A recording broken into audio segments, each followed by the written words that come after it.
Alisson Paulinelli. Grandes líderes seres humanos são eternos. Na virada de 2017 para 2018, em Janaúba, Minas Gerais, eu entrevistei Alisson Paulinelli e perguntei: que esperança você dá ao Brasil? Ele me falou algo que ficou registrado para sempre para mim.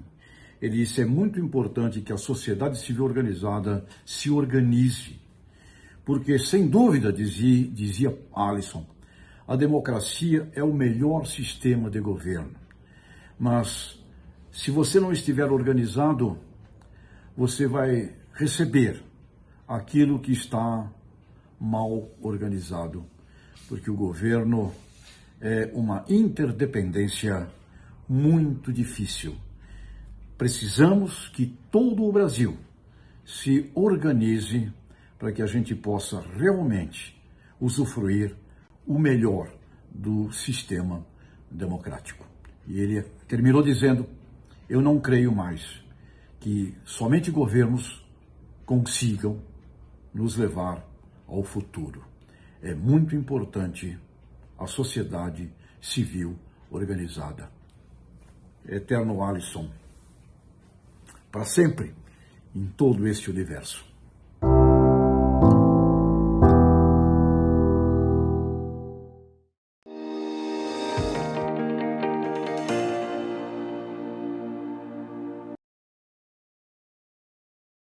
Pois é, vocês acabaram de ver aí, né, a homenagem que o Notícias Agrícolas presta nesta quinta-feira ao Dr. Alisson Paulinelli, né, esse homem brilhante da agricultura brasileira que nos deixa nesta quinta-feira. Então fica aí a nossa homenagem e todos os sentimentos à família do Dr. Alisson Paulinelli. Perda irreparável para a agricultura brasileira.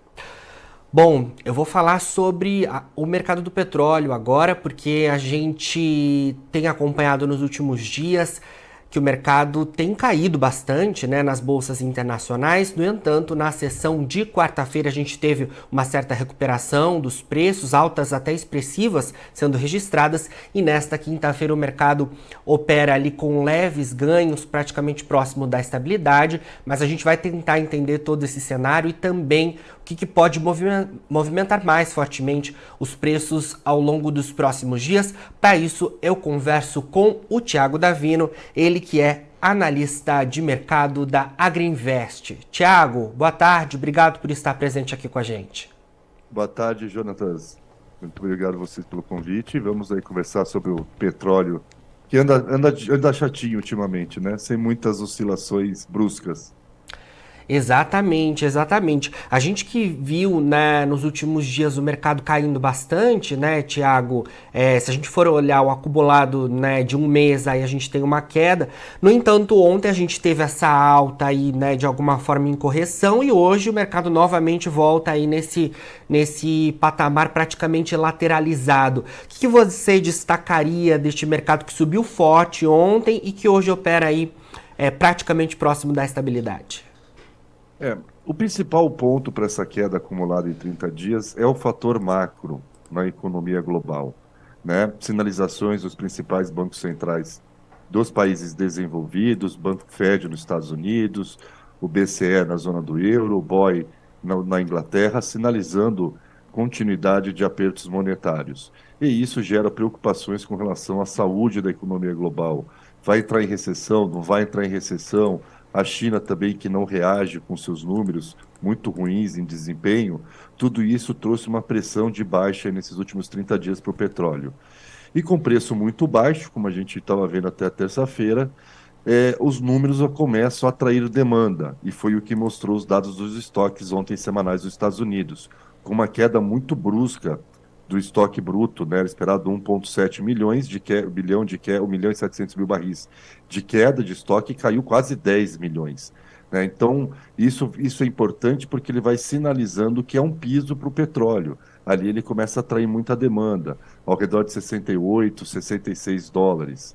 Né? Só que também esse cenário macro negativo, ele impede com que o petróleo também volte a subir, a buscar patamares de 80 dólares. E aí ele acaba ficando preso nessa banda lateral, 72, 68, aí 67, volta para 72. Então ele tem lateralizado um pouco em torno dessa banda.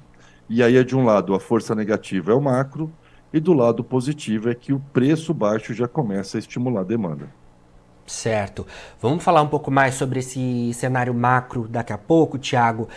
Eu queria que você falasse, então, sobre essa questão dos estoques que você pontuou para a gente, porque ontem a gente teve a segunda semana consecutiva em que os estoques tiveram queda, né? O que motivou essa queda nos estoques, na sua visão? Isso seria normal para esse momento do ano, mesmo com essa queda de quase 10 milhões de barris? A gente entra num período sazonal de maior consumo de combustível no mundo. É verão no hemisfério norte, julho e agosto é marcado pelo período de férias, tanto nos Estados Unidos quanto na Europa. As pessoas tendem a viajar mais de carro, a consumir mais combustível, então é natural que as empresas passem a refinar mais petróleo para a produção de combustível nesse período do ano. Por isso que a gente começa a entrar agora numa época sazonal, historicamente falando, de alta, que compreende final de junho e vai até final de agosto, onde há um aumento do consumo de combustível. Isso a gente deverá começar a observar com os dados de estoque de gasolina a partir das próximas semanas nos Estados Unidos. Então, tem a normalidade para esse momento, mas eu reitero, a questão macro ainda acaba sendo um fator, e a perspectiva macro, né, olhando para frente, ela acaba sendo um fator inibidor para essa alta, para esse momento sazonal que nós estamos entrando agora. Certo. Tiago, quando a gente fala em cenário macro, né, tem diversas preocupações do mercado aí de que novos aumentos nas taxas de juros podem impactar o crescimento da demanda, né, o crescimento econômico, claro, e reduzir a demanda global por petróleo. Esse cenário ainda está no radar do mercado muito fortemente, né? Continua, porque ainda não tem uma definição por parte dos principais bancos centrais do mundo até onde eles vão subir a taxa de juros, né?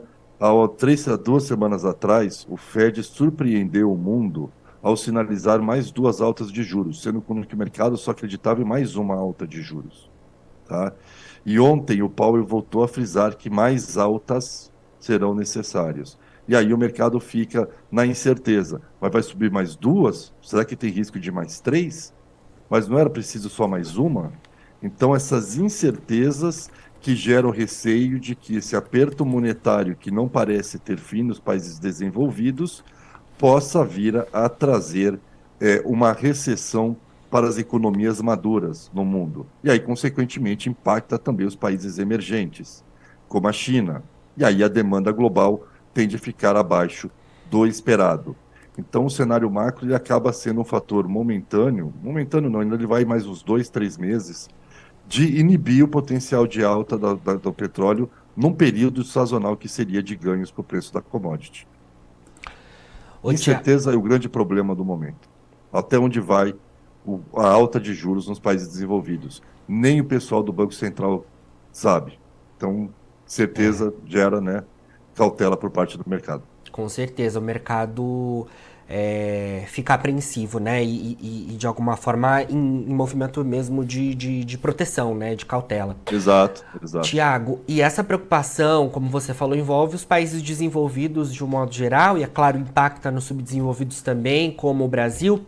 E essa questão não está restrita aos Estados Unidos, né? A gente também tem diversas preocupações na Europa e na Ásia.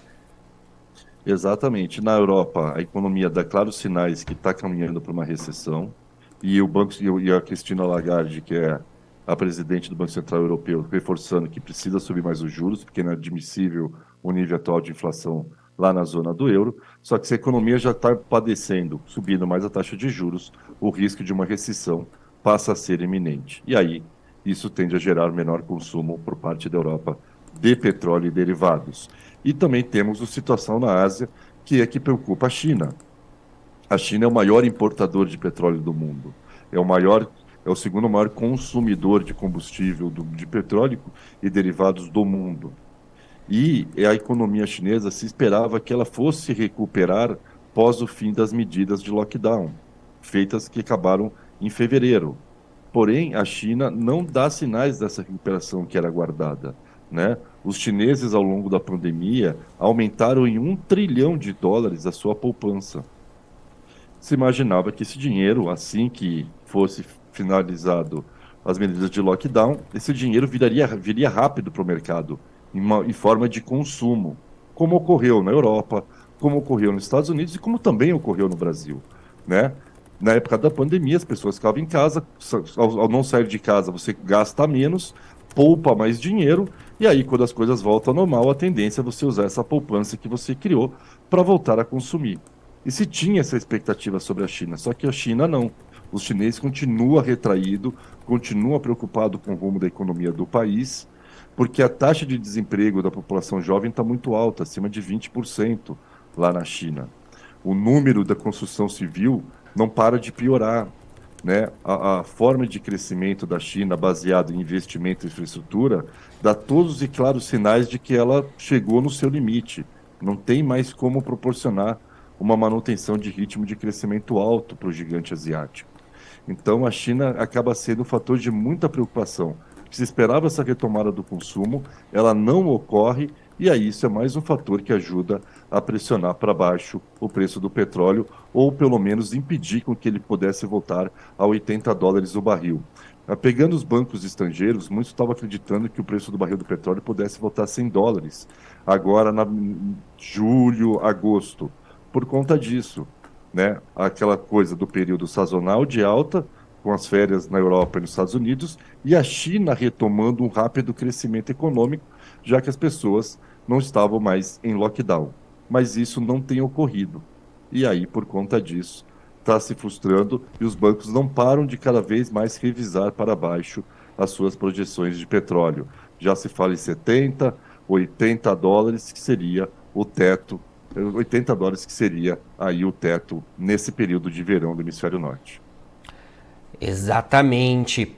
Bom, Thiago, a gente, como já comentou, tem visto esses preços aí sem muitas mudanças, né? Tanto para o WTI quanto para o Brent.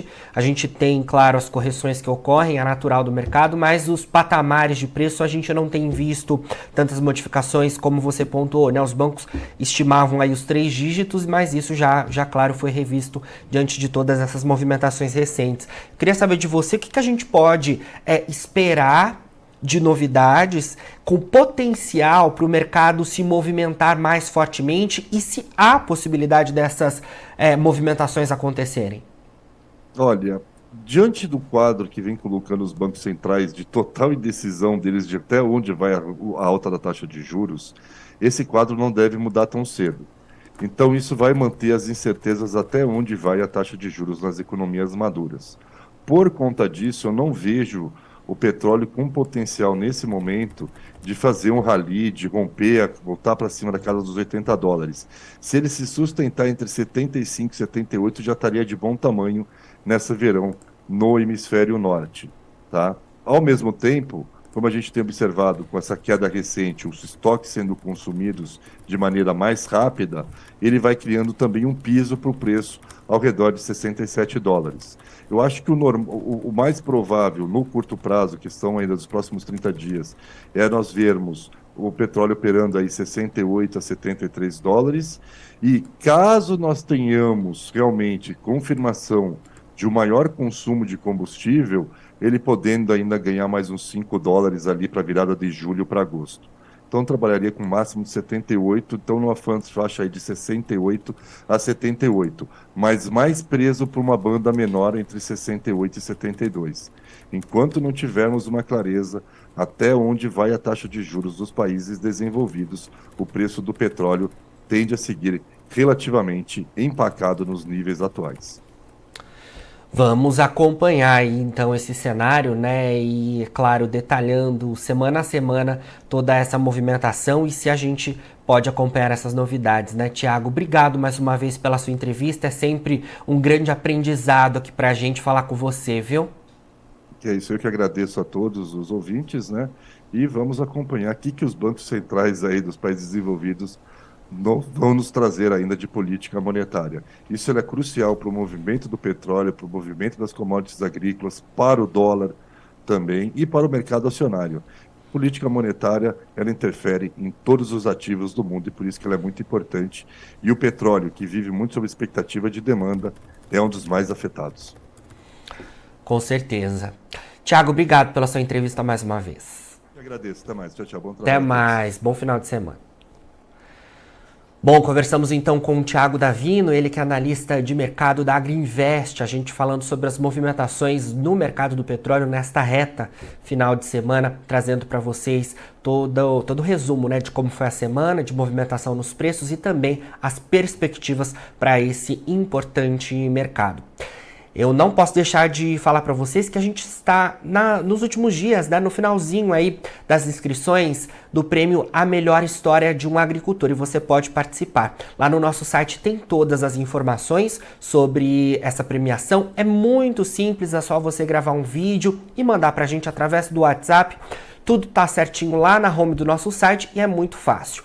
Eu também vou falar agora sobre uma parceira da Melhor História de um Agricultor com Notícias Agrícolas, que é a Syngenta. Você já conhece o Acessa Agro? O Acessa Agro é a plataforma de benefícios da Syngenta. Nela você ganha pontos através da compra dos produtos da marca. São mais de 3 mil itens que você pode ir lá procurar e comprar. Vá agora mesmo ao acessaagro.com.br e conheça. Se você é agro, acessa. A gente fica por aqui com o nosso boletim, mas daqui a pouquinho tem mais informações de mercado. Fica por aí, a gente se vê.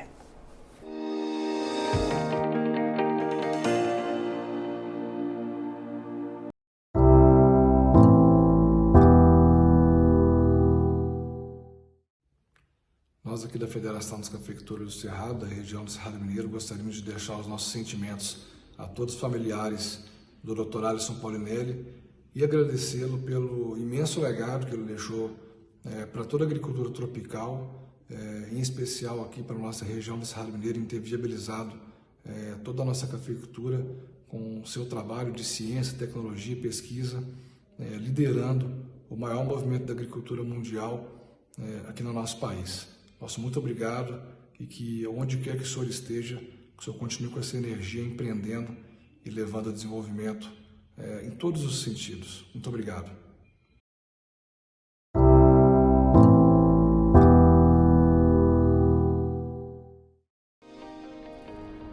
Se inscreva em nossas mídias sociais no Facebook Notícias Agrícolas, no Instagram @Notícias Agrícolas e no nosso Twitter @Notiagre. E para não perder nenhum vídeo, não se esqueça de nos acompanhar no YouTube e na Twitch Notícias Agrícolas Oficial.